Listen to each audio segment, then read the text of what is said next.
Box Elder County Commissioner Stan Summers was among the group invited to today's meeting at the White House.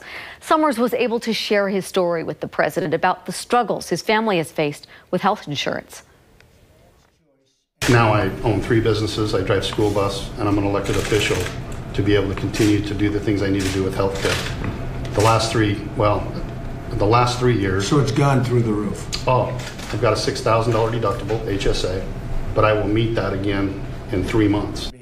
Summers told the president he's concerned about people reaching their deductibles year after year with chronic diseases.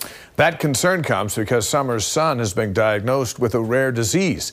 In tonight's Insight Report, we look at how local families like the Summers are working to put a spotlight on this critical health issue.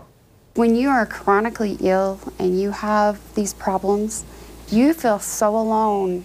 Jennifer Summers calls Tremont home, but she's been living in a rare disease world for over a decade now, and she's discovered it can be a lonely journey without a shoulder to cry on, a doctor to go to. It started when Jennifer and Stan Summers' son Talon went from a healthy 16-year-old athlete to a disabled teen. Even worse, no one could give the Summers answers. We've been stumped with doctors that don't know how to deal with him. He's the only one in Utah with his disease. Talon was eventually diagnosed with systemic sclerosis disease, a condition that hardens the tissues from the inside out and can shut down organs.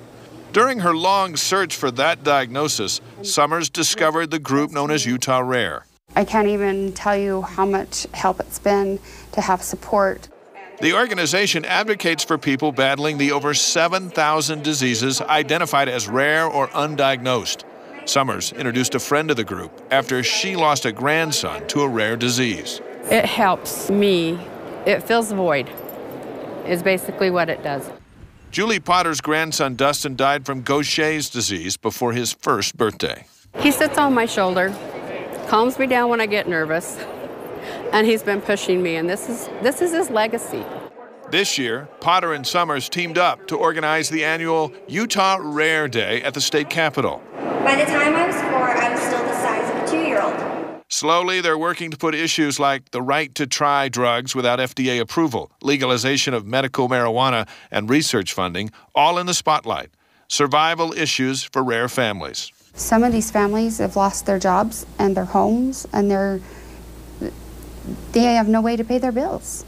Jennifer hopes new research will eventually lead to cures that aren't currently available to people with diseases like Talon's. There's not a cure, so we just are trying to do the best we can with them. Jennifer and Julie both believe the strength and collaboration of the rare community will save others in the future. The more all of us will have one voice. I hope I'm making a big impact. In addition to Utah Rare Day at the Capitol, the organization hosts children with rare diseases at a jazz game and puts on a symposium at the University of Utah each year.